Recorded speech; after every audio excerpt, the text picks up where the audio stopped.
The sun was setting on a bustling city, casting long shadows over the streets.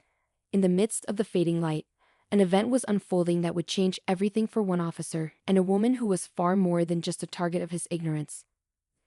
This wasn't just another day on the job.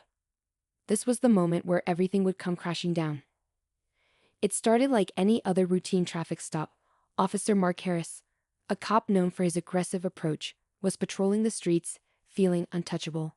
He had seen it all, or so he thought. He had dealt with criminals, tough neighborhoods, and the daily grind of law enforcement. But what he didn't know was the seconds felt like minutes as Officer Harris continued to press her. He began to accuse her of driving suspiciously, demanding that she step out of the car, questioning her every move. The situation was escalating quickly, and the air between them crackled with hostility. Diana could feel the danger rising. She knew that if she didn't handle this right, it could go from a simple traffic stop to something far more disastrous. But she also knew something else. Officer Harris had no idea who he was dealing with. She was more than just a black woman on the streets of a city. She was Diana Brooks, FBI chief, and she wasn't going to let him get away with his racist behavior. As the tension reached its peak, Diana did something that sent a ripple through the entire situation. "Call your supervisor," she said, her voice firm and commanding. "I think you'll want to clear this up with someone who actually knows what they're doing." It was a statement that cut through the madness, a moment of power that left Officer Harris stunned. His jaw tightened as he hesitated, but the words were out there, and there was no taking them back. He could feel the weight of the moment. He knew this wasn't going to end in his favor, but he couldn't back down now. His pride had already been wounded. He reached for his radio. "Yeah. I need a supervisor down here," he muttered, his voice low and uncertain. What happened next would be nothing short of explosive. The tension between them reached a boiling point, and the consequences of Harris' actions were about to unfold in a way he could never have imagined. The supervisor would arrive, but things were already in motion, far bigger than a traffic stop, far more dangerous than anything he had ever faced in his career. And what happened in the moments that followed would end his career. But that's a story for another time. As Officer Harris called for his supervisor, the air between him and Diana remained charged with a tension neither of them could ignore. Harris stood there, his hand gripping the radio tightly, but his mind was elsewhere, running through a million scenarios of how this might play out. His pride was hurt, and something in the pit of his stomach told him that this wasn't going to be an ordinary confrontation. But even as he called for backup, he couldn't quite bring himself to back down completely. Diana's calmness was the last thing he wanted to see. She was too composed, too confident, like she knew something he didn't, and that made him uneasy. He had spent years asserting dominance over people, intimidating them when they challenged his authority. But this woman who had shown no sign of fear or hesitation, was different. She wasn't the kind of person who would fold under pressure. That much was clear. What Officer Harris didn't realize was that Diana had been through moments far worse than this. She had dealt with racism and disrespect at every step of her career, and it had only fueled her determination to prove people wrong. From her early days in law enforcement, she had encountered every kind of prejudice. As a black woman in the FBI, she had been underestimated, overlooked, and questioned at every turn. But she had earned her place, not through luck or connections, but through her own strength. She had worked harder than anyone, putting in hours of overtime, making tough decisions, and facing dangers that few could comprehend. To her, this was just another test. And Officer Harris? He was just another person who would learn exactly what happens when you underestimate her. The supervisor arrived minutes later, his car skidding to a halt beside them. Officer Harris immediately began explaining the situation, his voice rising in frustration as he told the story of how Diana had resisted his commands.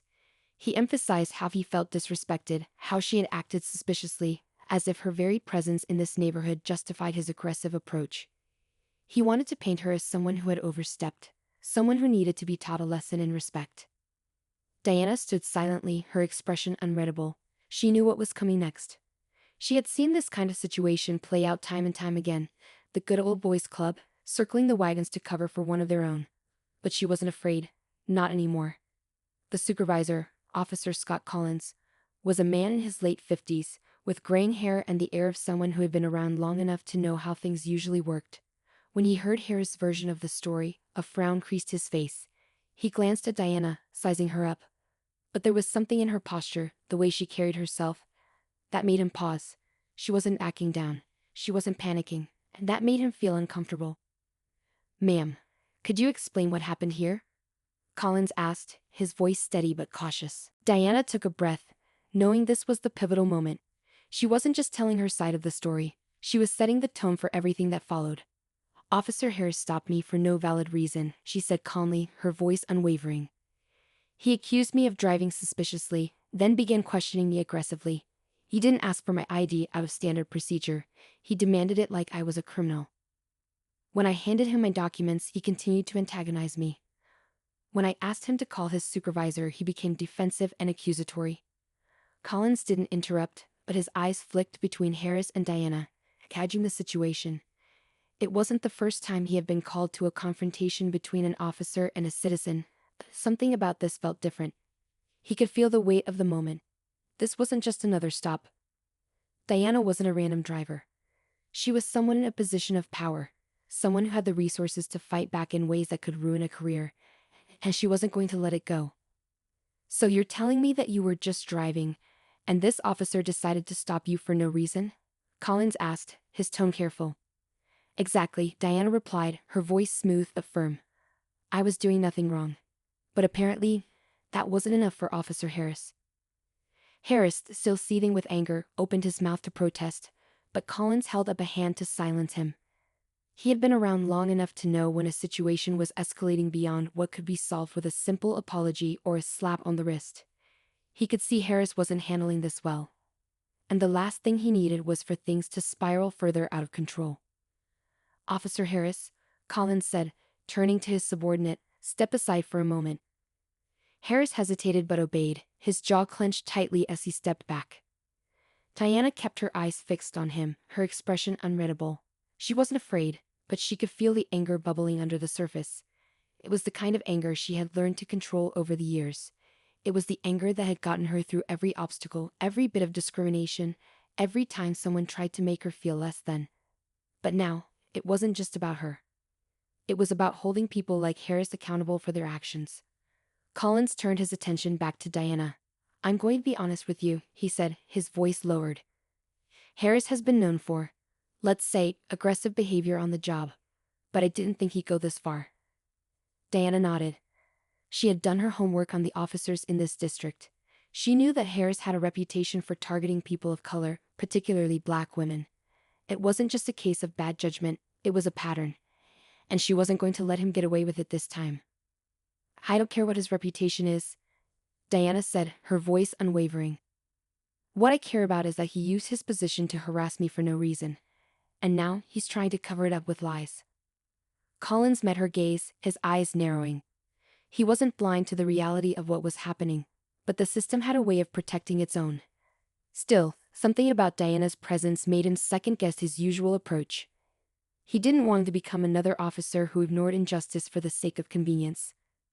"This is serious, Officer Collins," Diana added, her tone harder now. "I want you to understand that this isn't going away. Not unless something is done about it." The words hung in the air, thick with the weight of consequence.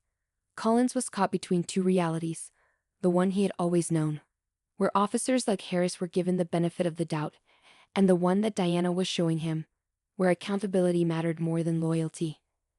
He paused, then nodded slowly.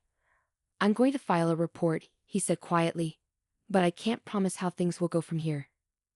Diana's eyes locked with his. "Do your job," she said. "And let's see where that takes us." The stage was set. The conflict had reached its boiling point. Officer Harris' fate was now in the hands of the system he had once believed would protect him no matter what. But Diana had just made it clear that things would no longer go his way. And as the tension between them reached its peak, one question remained. How far would Diana be willing to go to hold him accountable? Would the system bend, or would it break under the weight of truth? The clock was ticking, and it was only a matter of time before the fallout began. The tension in the air was palpable as Officer Collins left Diana standing by the car. He walked a few steps away, his mind a whirlwind of thoughts. This wasn't the simple, cut-and-dry situation he had hoped for. Diana Brooks wasn't just any citizen. She was the FBI chief of special investigations, and she had made it clear that she would not let this. Collins knew he had a decision to make. He couldn't simply pretend this was a normal day on the job and ignore what had happened. The weight of the moment was becoming too much to ignore. Inside, he could already hear the whispers of his colleagues. They knew about Harris' tendencies, about his history of targeting people of color, and yet they turned a blind eye. Collins had done the same, maybe out of convenience, maybe because it had always seemed like a lesser issue. But now, seeing the fire in Diana's eyes, he knew this wasn't something that could be swept under the rug. He walked back to his patrol car, picked up his radio, and began making the calls he knew would change everything. It wasn't just about reporting the incident. It was about making sure that Harris would answer for his actions, something that the department had failed to do time and time again. Meanwhile, Diana stood by her SUV, her mind racing but her exterior calm and composed. She knew how this worked. She knew how systemic power protected those within its walls, how it often twisted truth, bent rules, and gave privilege to those who upheld the status quo. She also knew that even though she was a person of immense power, sometimes he had to fight for that power to mean something. The real work, the real change, didn't come from the position itself. It came from what you did with it when it mattered. And right now, what mattered was holding someone accountable who thought they could get away with dehumanizing people. Moments later, Collins returned, his face a little graver than before. "I've made the call. The internal investigation is starting immediately. Harris will be suspended pending review." His voice was low, but there was a sense of finality in his words. Diana nodded, but her gaze never wavered from his. "I appreciate that, Officer Collins, but this isn't just about him. It's about what happens next. The department can't keep pretending this is an isolated incident. If we don't fix the system, this keeps happening." Collins looked at her, his brow furrowed. "I know, but it's going to take time." "It doesn't have to," Diana said. "If we start from the top, if the leaders actually want to change things, real change, then it happens now." For the first time in the conversation, Collins looked at her as if he truly saw her.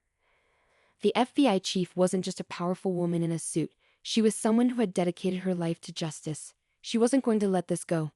She wasn't going to let them slide back into complacency. As Diana got into her car and prepared to drive away, she felt a small sense of victory, but it was tempered by the knowledge that this wasn't the end. She had just taken one step toward holding Harris accountable, but there was so much more that needed to be done. She wasn't done fighting, and maybe, just maybe, this incident would be the spark for something bigger. Back at the police station, the storm was brewing. Harris, still clueless about what was coming for him, walked into the break room. He hadn't seen Collins' serious face or heard of the phone calls that had already begun making their way up the chain of command. What he didn't realize was that he was about to face the consequences of his actions, and no amount of deflection or lies was going to save him now. The investigation was swift and damning. Harris' history of misconduct was laid bare. His own colleagues came forward, some reluctantly, others ashamed of their silence. It wasn't just Diana's word that condemned him, it was the countless patterns of behavior that had been overlooked for far too long. By the end of the week, Harris was fired, stripped of his badge, and banned from law enforcement. It was the end of his career and the beginning of a reckoning that would shake the department to its core. For Diana, the outcome was bittersweet. She knew the work wasn't done. One bad cop being held accountable didn't solve the systemic issues, but it was a start, and for the first time in a long while, she felt the possibility of real change on the horizon. She had fought not just for herself, but for all those who had been unjustly treated by people like Harris.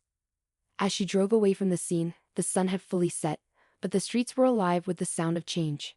The kind of change that came from the courage to stand up, to speak out, and to refuse to accept the status quo. Diana had shown the world, and Officer Harris, that power could be used for good, for justice. She hadn't let the system break her, and she wasn't about to let it break anyone else either. The events of that day would be talked about for years to come. It wouldn't just be a story about a racist cop who was taken down by a determined woman.